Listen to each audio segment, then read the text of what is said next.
primer lugar, gracias por la entrevista, igual a la Universidad Antonio Ruiz de Montoya. El libro básicamente trata sobre las técnicas modernas o contemporáneas en materia de reproducción humana asistida, que son aquellas metodologías que utilizan las clínicas o los establecimientos de salud para paliar los problemas de fertilidad que tienen las personas que de manera natural no pueden tener hijos, ¿no?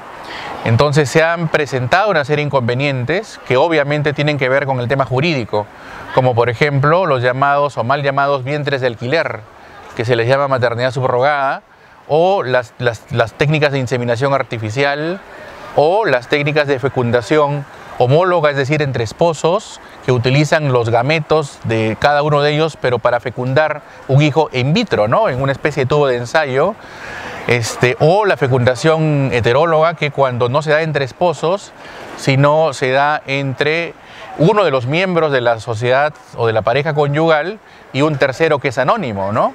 O la crioconservación post-mortem, es decir, cuando se tienen congelados los gametos, pueden ser los espermatozoides del marido, pero el marido muere, ¿no? Y lo que quedan congelados son los espermatozoides, que son vida, quedan congelados, y la mujer quiere ser fértil a través de los gametos del hombre muerto, ¿no? Casos como ese se han presentado. Entonces ahí hay una serie de inconvenientes de carácter legal. En todos los casos que he mencionado y otros muchísimos más, hay problemas de tipo legal. Eso me llevó a trabajar el tema desde una invitación que tuve del Ministerio de Justicia para hacer la exposición de motivos del libro de técnicas de la ley de técnicas de reproducción asistida, ¿no? Entonces ese fue el origen del asunto y fue la búsqueda por la cual escribir esta obra, ¿no?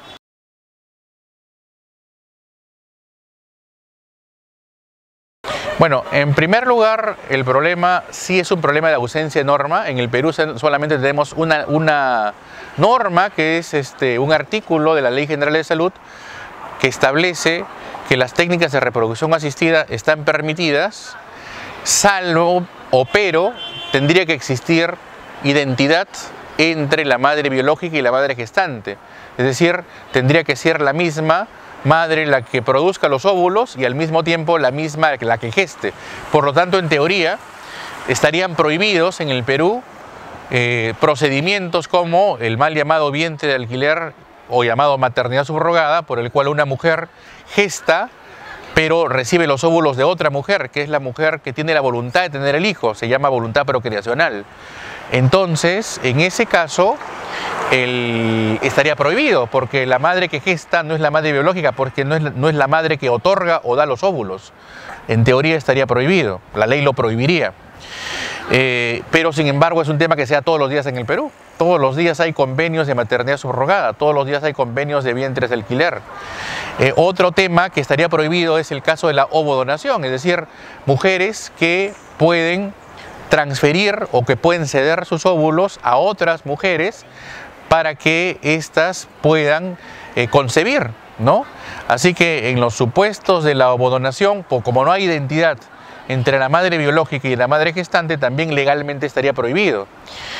Y así, situaciones como esa se presentan de manera muy recurrente y muy seguida en el Perú a nivel de clínicas y en menor medida a nivel de establecimientos de salud públicas, porque no hay un marco legal, no tenemos ninguna norma reglamentaria o regulatoria que establezca, como en otros países, esta regulación de las controversias que se pueden presentar en materia de teras, ¿no? En otros países, como el caso español, como el caso italiano, ¿no es cierto? Como otros países de América Latina, el tema está profundamente normado, regulado, para ver qué consecuencias hay. Por ejemplo, una mujer que lleva a cabo una maternidad subrogada, un vientre alquiler, y después de los 9 meses no quiere entregar al hijo, ¿no?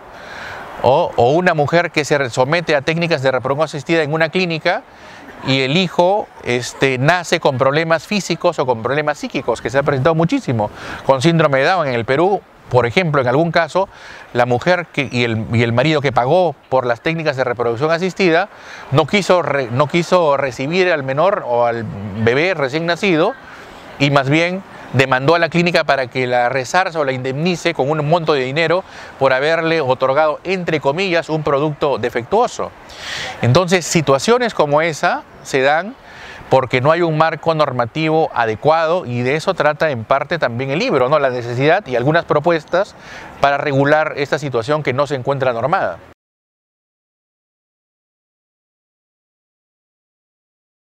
Porque el derecho regula, y para eso está conductas sociales, ¿no? El derecho es un instrumento o es una disciplina que se encarga de regular relaciones intersubjetivas o relaciones sociales. Así que el derecho es transversal, está en todos lados. El derecho está vinculado con la economía, con la psicología, ¿no es cierto?, con la historia, con la literatura, pero también el derecho está vinculado con la ciencia, ¿no? Definitivamente situaciones como esta son situaciones en las cuales el marco científico no puede ser absolutamente ilimitado, sino que tiene que tener determinados límites, y esos límites y esas regulaciones las pone el derecho, porque no puede ser que algunas acciones puedan ir contra la ley, contra el orden público, contra las buenas costumbres y contra determinados criterios. Por ejemplo, no se podría y no se permite en los países que tienen una regulación que yo, por ejemplo, quiera tener un hijo que mida 2 metros, que tenga ojos azules y que sea caucásico, no siendo yo originario del país, ¿no es cierto? Siendo yo perteneciente a una raza determinada como la mía, por ejemplo, pero científicamente o técnicamente lo podría hacer, ¿no es cierto?, utilizando los métodos que tienen que ver o que están vinculados a los métodos de la eugenesia. Podría hacerlos, pero no sería éticamente posible ni legalmente sería lo más adecuado, ¿no? Entonces tiene que haber límites. El Perú se ha convertido aparentemente en una especie de paraíso de las técnicas de reproducción asistida. Se ha señalado en algunas encuestas y en algunas estadísticas que una gran cantidad de extranjeros vienen al Perú a hacerse técnicas de reproducción asistida. Y no porque esté más barato, puede ser inclusive más oneroso o más caro, sino porque no hay riesgos ante la falta de una regulación, de una normativa específica que establezca ciertas sanciones. Entonces se convierte el país, el Perú en particular, en un paraíso de teras.